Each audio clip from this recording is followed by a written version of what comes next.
से तलब हुई सूए मुंतहा वो चले न दे मैं तो जतन का गुलाम। अल्लाह की रहमत खास हुई, प्यारा सा हमें मेहमान मिला। दोस्तों, इस वीडियो में हम आपको बताने जा रहे हैं कि आमिर लियाकत की डेथ क्यों हुई। आमिर लियाकत के एक्चुअल 4 कातिल हैं और वो कातिल कौन से हैं, इस वीडियो में हम आपको तफसीलन से बताएंगे कि उनकी डेथ कैसे हुई और उनकी डेथ से या उनकी मौत से हमें क्या सबक हासिल करना चाहिए। चले बिना वक्त गवाए बढ़ते हैं वीडियो की जानिब। दोस्तों, आमिर लियाकत हुसैन गो के आज इस दुनिया में नहीं है। मैंने और आपने जिंदगी में बेशुमार कामयाब लोगों को देखा होगा, लेकिन इस बात को सोचकर आप मेरे समेत हैरान होंगे कि अपनी 50 साल जिंदगी में जितनी कामयाबी और शोहरत दौलत आमिर लियाकत ने हासिल की थी, वो शायद ही दूसरे चंद लोगों को नसीब हुई हो। आमिर लियाकत ने सिर्फ 21 साल की उम्र में स्ट्रगल शुरू की और हर आने वाले दिन उनके लिए नई कामयाबी कामरानी की खुशियां लेकर आए। दोस्तों, आप देखें कि आमिर लियाकत हुसैन टेलीविजन पर बतौर न्यूज कास्टर यानी खबरें पढ़ने से उन्होंने फनी जिंदगी का आगाज किया था।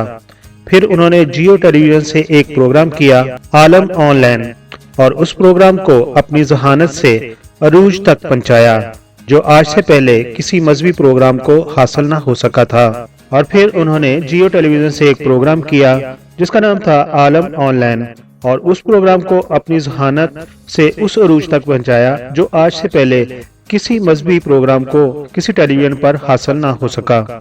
उसके बाद उन्होंने एक नीलामगर की तर्ज का एक प्रोग्राम शुरू किया, उसमें भी आमिर लियाकत ने बेशुमार कामयाबियां हासिल की। अब निजी टेलीविजन के डायरेक्टर पर यह हकीकत अयां हो गई थी, वाज़ेह हो गई थी कि जिस प्रोग्राम की मेजबानी आमिर लियाकत करेगा उसकी रैंकिंग और रेटिंग बहुत ऊपर ही जाएगी, जिससे चैनल को अवाम में बेतहा शोहरत मिलेगी।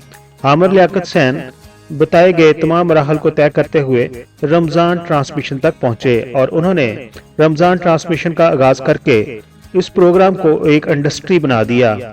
एक मुख्तात अंदाजे के मुताबिक जब वो रमजान ट्रांसमिशन किया करते थे तो उस वक्त तकरीबन 17 लाख से ज्यादा वो चैनल से वसूल किया करते थे। ये भी बताता चलूं कि टेलीविजन पर आने से पहले वो एक शाम के रोजनामा परचम के चीफ एडिटर और बाद में उसके मालिक भी बने। रोजनामा परचम से वाबस्तगी की वजह से वो एमकेएम के सरबराह अल्ताफ हुसैन के भी बहुत करीब आ गए थे। और फिर जब उन्होंने एमकेएम के टिकट पर पहली मरतबा असेंबली का इलेक्शन लड़ा तो स्पेशली सदर मुशर्रफ के दौर में उन्होंने वजारत मजहबी अमूर हासिल कर ली और बाद में वो पीटीआई की टिकट पर भी एमएनए बने। यानी आमिर लियाकत हुसैन बतौर सियासतदान, टीवी एंकर, मुकर्रर, बिजनेसमैन कमाल करने वाले इंसान थे और हमें वो बताए गए तमाम शोबों में एक कामयाब शख्स नजर आए। वो ऐसा शख्स था कि जब कभी स्टूडियो या घर से बाहर निकलता तो लोग उसके हाथ चूमते। आमिर लियाकत हुसैन की जिंदगी में एक वक्त ऐसा भी आया कि तमाम सियासी जमातें उसे अपने साथ शामिल करने के लिए कोशिश थीं, क्योंकि हर सियासी जमात को मालूम था कि वो एमपी की सीट पर इलेक्शन लड़े या एमएनए की सीट पर इलेक्शन लड़े, उसकी जीत कन्फर्म है। पिछली हुकूमत पीटीआई की थी और उसमें भी इमरान खान खुद उनके पास गए थे और उन्हें पीटीआई में शामिल होने के लिए दावत दी थी, जो कि आमिर लियाकत ने कबूल कर ली थी। दोस्तों, आमिर लियाकत गैर मामूली तख्लीकी सलाहियतों, हैरत अंगेज तौर पर बेहतरीन हाफजे और वसील मुताला शख्सियत के मालिक थे। गुफ्ते फैसला ऐसी के इंसान हैरान रह जाए, मुकर्रर ऐसा के पानी में आग लगा दे, अतमाद ऐसा के बड़ी बड़ी शख्सियत उसके सामने एहसास महरूमी में मुब्तला हो जाएं, आवाज में ऐसी गूंज के लाउड स्पीकर के बगैर हजारों के मजमे से खिताब कर सकते थे। आमिर लियाकत ने तरक्की, खुशहाली, शोहरत, इज्जत और दुनियावी आसूदगी का सफर किसी बर्क रफ्तार लिफ्ट से ज्यादा तय किया था। और फिर हमने देखा है कि जब वो अरूज पर थे तो उनका ज़वाल भी होना शुरू हो गया और उन्होंने एक के बाद एक गलत फैसले लेने शुरू कर दिए। आमिर लियाकत ने पहली शादी बुशरा बीबी से की और बुशरा बीबी से वो बहुत ज्यादा मोहब्बत भी करते थे। बुशरा बीबी भी बहुत अच्छी और नफीस खातून है, लेकिन आमिर लियाकत को अपने गुस्से पर काबू नहीं था, क्योंकि वो अपने नाक पर मक्खी नहीं बैठने देते थे और फौरन जवाब भी दे दिया करते थे। लेकिन बाद में पछताते भी थे।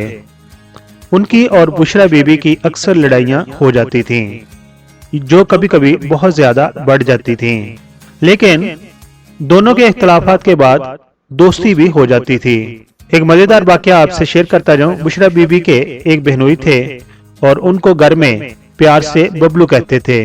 एक दिन आमिर लियाकत ने एक कॉलम लिख दिया कि हर घर में एक बबलू पाया जाता है, तो उस पर भी दोनों मियां बीवी में लड़ाई हो गई थी और ऐसा ऐसा उनकी सियासी जिंदगी भी खराब होती गई और उनकी पॉपुलैरिटी में कमी वाकया होती गई।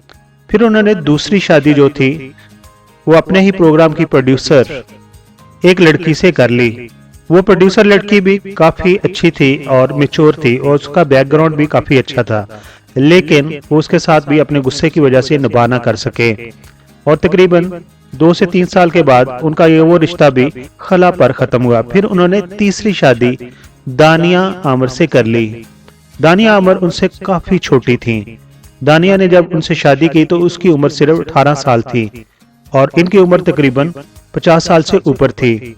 तजर्बाकार होने के बावजूद भी वो दानिया को हैंडल ना कर सके। शायद उन्होंने तीसरी बीवी को जरूरत से ज्यादा इज्जत दे दी थी। वो दानिया को इमरान खान से मिलवाने गए, उसके बाद पार्लियामेंट में जहां भी जाते थे अपनी बीवी को साथ रखते थे और एक गांव की लड़की को उन्होंने बहुत ज्यादा मॉडर्न भी कर दिया था। वो पैंट शर्ट पहनती थी, टी शर्ट पहनती थी और उसी में ही उनके साथ सफर वगैरह करती थी। और अपनी तीसरी बीवी दानिया के साथ उन्होंने कई एक व्लॉग्स भी किए और कई एक YouTube चैनल्स को उन्होंने इंटरव्यू भी दिए और उन्होंने तासर दिया कि हमारी अज़वाजी जिंदगी बहुत ही बेहतर जा रही है और ये जो मैंने फैसला किया है दानिया से शादी का, ये बेहतरीन फैसला है।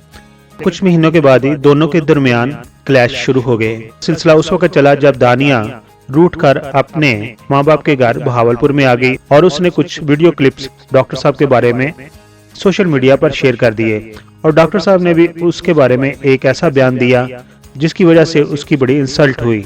लेकिन डॉक्टर साहब एक दफा फिर सोशल मीडिया पर ट्रेंड करने लगे। एक तरफ ट्रेंड में वो हाईएस्ट जा रहे थे तो दूसरी तरफ अपनी कमजोरियों की वजह से उनकी काफी बदनामी भी सोशल मीडिया पर हो रही थी। दोस्तों, मैं ये समझता हूँ आमिर लियाकत हुसैन की मौत तिब्बी मौत नहीं है, बल्कि उन्हें कत्ल किया गया है। अभी उन्हें किसने कत्ल किया है? मेरे ख्याल के मुताबिक उनके 4 कातिल हैं। वो कातिल कौन है? आमिर लियाकत हुसैन का पहला कातिल जो था वो उनकी शोहरत थी। ये याद रखें कि हर इंसान अपनी जिंदगी में 3 ख्वाहिशें जरूर रखता है। वो शोहरत चाहता है, वो पैसा चाहता है, वो ताकतवर होना चाहता है। यानी ये 3 ऐसी ख्वाहिशात हैं जिनकी वजह से इंसान सारी जिंदगी स्ट्रगल में रहता है और आमिर लियाकत ने ये तीनों चीजें बड़ी छोटी उम्र में हासिल कर ली थी, यानी शोहरत, दौलत और ताकत। हर अरूज को ज़वाल जरूर हुआ क्योंकि अरूज पर रहने वाली जात सिर्फ अल्लाह ताला की है। इन तीनों चीजों ने एक दिन लाजमी खत्म होना है, यानी कि शोहरत ने भी एक दिन खत्म होना है, उसकी भी एक्सपायर डेट है। इसी तरह ताकत की भी एक एक्सपायर डेट है कि आपकी ताकत नहीं रहती। लोग आपसे जो जुड़े होते हैं वो अलहदा हो जाते हैं। ताकत भी आपके साथ हमेशा नहीं रहती, आप वक्त के साथ कमजोर पड़ जाते हैं। यानी कि ये तीनों चीजें इंसान की जिंदगी में आती तो जरूर है, लेकिन उसके साथ हमेशा नहीं रहती। और जब ये तीनों चीजें आमिर लियाकत के हाथ से निकल रही थी और उसको अपनी फैमिली की तरफ से भी सुकून नहीं था और इन तमाम मामलात से गुजरते हुए वो नशे के आदी हो गए थे। वैसे तो जब इंसान दौलत, शोहरत और ताकत रखता है वो किसी न किसी नशे का आदी हो ही जाता है। या तो वो सिगरेट पीता है या आइस पीता है या इस तरह की कोई दूसरी चीज का आदी हो जाता है। और इस तरह आमिर लियाकत भी नशे के आदी हो गए थे और उनकी डेथ भी इसी वजह से ही हुई है। ये तो उनकी फैमिली ने एक अच्छा डिसीजन लिया था कि उन्होंने पोस्टमार्टम नहीं करवाया। शायद उनकी फैमिली को पता था कि वो नशा करते हैं या उनके नौकरों ने उनकी पहली बीवी को बता दिया था कि वो नशा करते हैं और इसी वजह से उनकी डेथ हुई है। और उनके बेटे ने भी सही डिसीजन लिया, उसकी बेटी ने भी सही डिसीजन लिया और अपने बाप के कामों पर पर्दा डाल दिया और उनका पोस्टमार्टम नहीं करवाया, वरना ये सबको पता चल जाता कि वो कौन सा नशा करते थे। तो आमिर लियाकत एक इंतहाई मजबूत असाब का मालिक होने के बावजूद भी सोशल मीडिया का मुकाबला न कर सका। आमिर लियाकत का कातिल सोशल मीडिया है। सोशल मीडिया इतना बेलगाम हो चुका है कि वो आपके बेडरूम में दाखिल हो गया है और आपके कपड़ों के अंदर झांक रहा है। और मीडिया आजकल ऐसा है कि अगर आप बुरहना है तो आपकी सतह ढकने के बजाय वो आपको और ज्यादा नंगा करता है और आपका मजाक उड़ाता है। अगर इस सोशल मीडिया को लगाम ना दी गई तो ये किसी की इज्जत को नहीं बख्शेगा, क्योंकि कपड़ों के अंदर तो हर इंसान बुरहना होता है। अपनी वीडियोस के आखिर पर मैं ये कहना चाहूंगा कि अगर आप मियाँ बीवी हैं तो अपनी कोई भी वीडियो अपने मोबाइल के अंदर ना रखें, और बल्कि ऐसी कोई वीडियो ना बनाएं जो कि जब आपका मोबाइल खराब हो तो आप शॉप पर लेके जाएं और वहां पर कोई इसको कॉपी कर ले और फिर ये सोशल मीडिया पर डाल दे। ये हमारी अपनी जिम्मेदारी है, ये हमारी अपनी रिस्पॉन्सिबिलिटी है कि हम अपने रिश्तों को अच्छे तरीके से निभाएं और सोशल मीडिया में स्पेशली वीडियो का जो अमल दखल है उसको अपने बेडरूम तक ना लेके आए। वरना अगर हम कितनी भी शोहरत रखते हैं, कितनी भी ताकत रखते हैं और कितनी भी अच्छी फैमिली रखते हैं, हम सोशल मीडिया का मुकाबला नहीं कर सकेंगे और टूट जाएंगे और टूट के बिखर जाएंगे। यकीनन इस वीडियो से जो मैसेज मैं आपको देना चाह रहा हूं आप तक पहुंच गया होगा। आप भी अपने ख्यालात का इजहार कमेंट्स बॉक्स में जरूर कर सकते हैं। आखिर पर यही कहूंगा कि आप अपना और अपनी फैमिली का ख्याल रखें। Thank you so much. मुअज़्ज़ज़ सब्सक्राइबर, हम आपके शुक्रगुजार हैं कि आप अपना वक्त निकालते हैं और अपनी कीमती राय हमारी वीडियोस पर देते हैं। हमारी प्लीज है कि हम आपके कमेंट्स को अपनी अगली वीडियोस में शामिल करते हैं। दोस्तों, अगर आपने हमारा चैनल अभी तक सब्सक्राइब नहीं किया तो प्लीज सब्सक्राइब कर दीजिए और हमारे साथ जुड़े रहिए।